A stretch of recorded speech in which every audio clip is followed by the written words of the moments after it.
So ఎంతవరకు తగ్గొచ్చు? అంటే ఇది డిపెండ్స్ అన్నట్టు. ఈరోజు మేము నెలకి 10,000 నుంచి 25 crores ఏ మంత్ బిల్ పే చేసే కస్టమర్స్కి కేటర్ చేస్తున్నాం. ఓకేనా?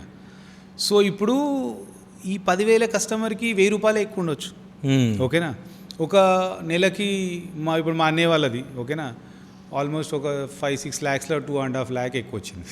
ఓకే. సో 50% ఎక్కువ వచ్చింది వాళ్ళకి లిటరలీ. ఓకేనా? అదొక సినారియో. సో అట్లా డిఫరెంట్ సినారియోలో వాళ్ళకి ఏంటంటే ఒక ఎక్స్ట్రా ప్లాంట్ వచ్చింది, న్యూ రెగ్యులేషన్, 2 కాంబినేషన్లో వచ్చింది. సో ఇప్పుడు ఎనీథింగ్ న్యూ వచ్చినప్పుడు we have to be very sensitive. ఆ new thing can affect my bill.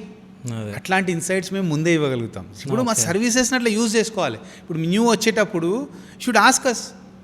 ఇప్పుడు మా ఉన్న ఎగ్జిస్టింగ్ సెటప్లో ఈ న్యూ ఆస్పెక్ట్ తీసుకురాగలుగుతున్నాం, దీనివల్ల నాకేమైనా బిల్ అవుతుందా? ఓకే. సో అనే ఆస్పెక్ట్ అడిగితే మేము వీల్ గైడ్ యూ. మీరు ఏం కొంటారో మాకు తెలియదు. ఓకే. నాకు ఒక క్వశ్చన్ అనమాట. ఇప్పుడు ఏంటంటే సో మనం లాస్ట్ పాడ్కాస్ట్లో న్యూ రెగ్యులేషన్స్ రాబోతున్నాయని మాట్లాడుకున్నాం. అంటే పర్ఫెక్ట్గా మొత్తం ఎక్స్ప్లెయిన్ చేయలేకపోయినాం మనం. అది అంటే మనము ఆ రోజు అప్పుడు ఏమైందంటే మన ఫోకస్ అంతా ఓవరాల్ జనరల్గా కవర్ చేసినాము. బట్ మనం ఏంటంటే ఇంత డీటెయిల్డ్ స్టెప్ లాగా చెప్పలేదు. ఇప్పుడు now this podcast is more specific to industrial and commercial consumers.